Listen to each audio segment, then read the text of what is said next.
Monsieur le président, madame la ministre, monsieur le président de la commission, madame et monsieur les rapporteurs, mes chers collègues, impossible d'aborder ce budget 2021 Culture et patrimoine sans évoquer la crise traversée, réduisant les objectifs à la protection sanitaire de nos concitoyens. Dès lors, les essentiels n'ont pas été culturels. La Madeleine l'a emporté sur Proust.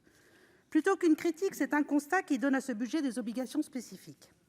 Si la culture et ses acteurs n'ont pas totalement disparu des écrans, au sens propre comme au sens figuré, la dimension humaine de partage liée à la présence physique de la culture sort de cette période très amoindrie. S'ajoute à cela le risque de perte de la diversité culturelle aux dépens des professionnels et structures les plus fragiles, pourtant fondement de notre exception culturelle. Si en juillet, le ministère indiquait la baisse d'au moins 25% du chiffre d'affaires du secteur, la situation s'est depuis aggravée. Les incertitudes restent. Nous saluons ici les efforts budgétaires à destination de la culture et du patrimoine. Le ministère accompagne cet objectif si l'on regarde les masses financières.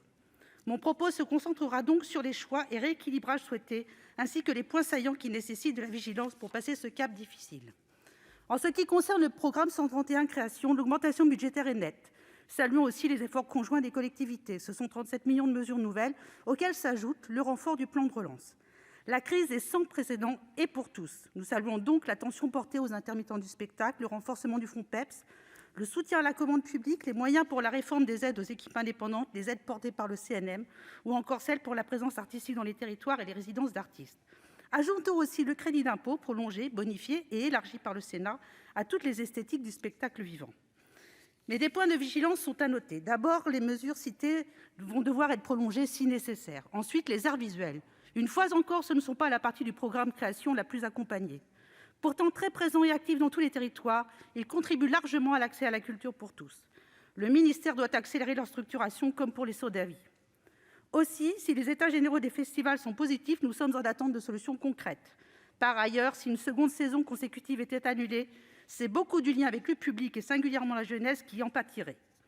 Concernant le spectacle vivant, l'impératif est de ne perdre aucun lieu ni structure. À ce titre, l'activité partielle doit pouvoir être accessible à tous. Enfin, nous ne saurions trop insister sur la nécessité de voir s'installer une véritable gouvernance territoriale de la culture entre le ministère et les collectivités, qui assure près de 70% de la dépense de création. L'objectif de maintenir la fertilité de l'écosystème culturel ne peut être garanti qu'à cette condition. Loin des grands-messes, c'est plutôt d'agilité et de confiance dont il est ici question. J'en viens au programme 361. Les crédits de la démocratisation culturelle sont en hausse, mais surtout pour le pass culture. Pourtant, c'est l'éducation artistique et culturelle qui est une des clés de sa réussite. Le confinement n'a pas permis de maintenir nombre des projets EAC dans les écoles. En 2021, l'effort avec l'éducation nationale doit être fait pour garantir une programmation de rattrapage et en 2022. Écueil supplémentaire, les difficultés des acteurs associatifs engagés dans l'EAC qui menacent pour certains de disparaître. Il y a donc une certaine amertume à voir le budget du pass culture s'envoler sans garantie de réussite. Généraliser alors que les structures ne savent pas où elles vont, alors que le numérique a largement préempté l'offre, est-ce raisonnable ? Clairement, une part du budget aurait dû se déployer sur l'EAC. Vous avez rappelé l'objectif 100% EAC. Au-delà du slogan, c'est surtout important pour 100% des enfants. Concernant l'enseignement supérieur culture, l'effort budgétaire porte sur la rénovation et le développement numérique. Le rehaussement des bourses amène plus de moyens contre la précarisation accrue des étudiants. Néanmoins, la situation des écoles d'architecture interpelle. 20 000 étudiants dans 20 écoles depuis 20 ans, seuls 75 d'enseignants-chercheurs ont été créés sur les 650 prévus.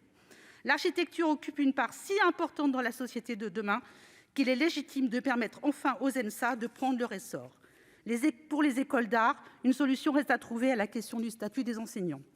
Enfin, j'évoquerai les territoires, les collectivités, les crédits déconcentrés, bref, les politiques locales. Peu de mots dans ce budget sur la stratégie mise en œuvre pour ce qui est tout simplement l'accès à la culture partout et pour tous. Dans les territoires, co-construire la culture est rendu plus vital encore par la crise. Le patrimoine est le second secteur le plus touché.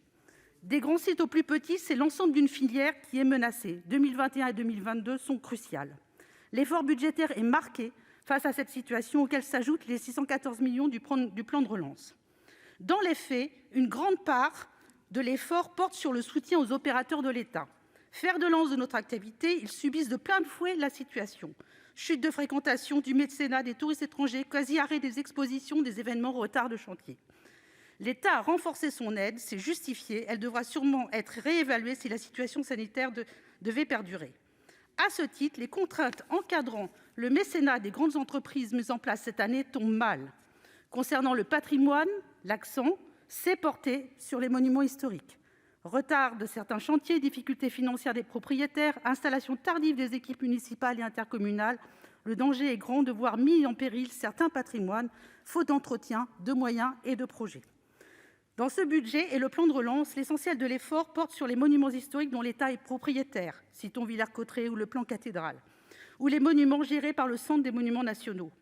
Si les besoins sont réels, pour autant ceux de tout le reste du patrimoine le sont aussi.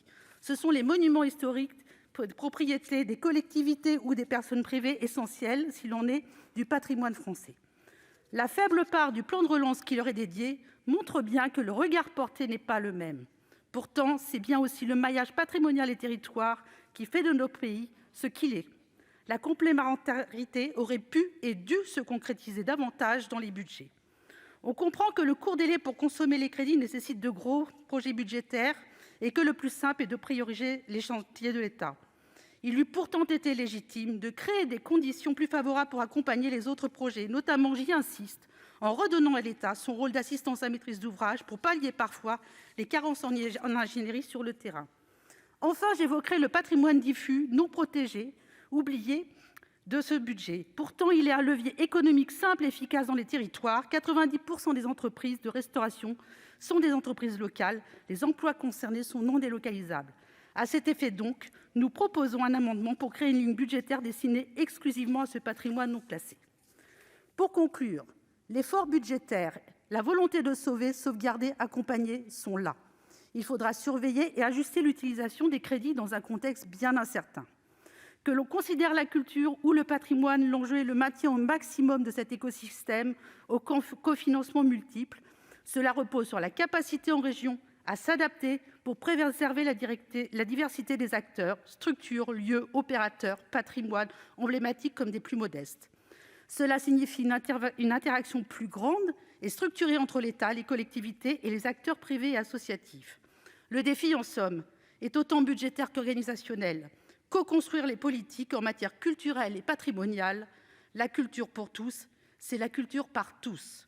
Le groupe Union Centriste émet un avis favorable au crédit culture et patrimoine. Je vous remercie.